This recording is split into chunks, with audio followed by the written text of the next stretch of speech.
നമസ്കാരം. ഭർത്താവിൽ നിന്നും വിവാഹമോചനം നേടിയ അധ്യാപിക മുൻ ഭർത്താവിന് ജീവനാംശം നൽകണമെന്ന കീഴ്ക്കോടതി ഉത്തരവ് ശരിവെച്ച് ബോംബെ ഹൈക്കോടതി.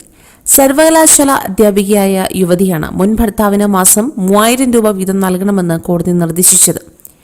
വിവാഹമോചനം നേടിയപ്പോൾ മഹാരാഷ്ട്രയിലെ നന്ദേഡ് കോടതിയും ഇതേ ഉത്തരവ് പുറപ്പെടുവിച്ചിരുന്നു. ഇതിനെ തുടർന്ന് കീഴ്ക്കോടതി വിധിക്കെതിരെ അധ്യാപിക ഹൈക്കോടതിയെ സമീപിക്കുകയായിരുന്നു.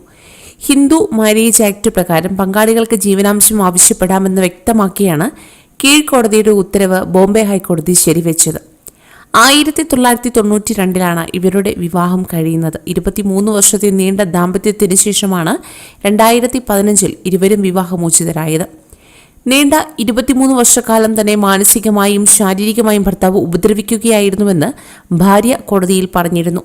ഭർത്താവിൽ നിന്നും ക്രൂരമായ ഉപദ്രവമുണ്ടെന്ന് ആരോപിച്ചാണ് യുവതി വിവാഹമോചനത്തിനായി കോടതിയെ സമീപിച്ചത്. ഇത് കോടതി അനുവദിച്ചതിന് പിന്നാലെയാണ് ഭർത്താവ് ജീവനാംശം ആവശ്യപ്പെട്ട് കോടതിയിൽ ഹർജി നൽകിയത്. സർവകലാശാല അധ്യാപികയായ ഭാര്യ ബന്ധം വേർപിരിഞ്ഞതോടെ ജീവിക്കാൻ വേറെ മാർഗമില്ലെന്ന് ആരോപിച്ചായിരുന്നു ജീവിത ചെലവിന് ഭർത്താവ് പണം കോടതിയിൽ ആവശ്യപ്പെട്ടത്. തനിക്ക് എല്ലാ മാസവും 15000 രൂപ വീതം ജീവനാംശം നൽകണമെന്നും ഇയാൾ കോടതിയിൽ ആവശ്യപ്പെട്ടിരുന്നു. എന്നാൽ മാസം 3000 രൂപ വെച്ച് ഭർത്താവിന് ഭാര്യ കൊടുക്കണമെന്ന് വിധി വന്നു. തന്റെ ഭാര്യയെ പഠിപ്പിച്ചു, ഈ നിലയിൽ താനാണ് എത്തിച്ചതെന്നും ഭാര്യയുടെ വാക്ക് കേട്ട് സ്വന്തം വീട്ടുകാരെ പോലും വെറുപ്പിക്കുകയും ചെയ്തുവെന്നും ഭർത്താവ് കോടതിയിൽ പറഞ്ഞു. ഇതെല്ലാം കേട്ട ശേഷമാണ് കോടതി ഇങ്ങനൊരു വിധി പുറപ്പെടുവിച്ചത്. കൂടുതൽ വാർത്തകൾക്കായി ഈ ചാനൽ സബ്സ്ക്രൈബ് ചെയ്യുക.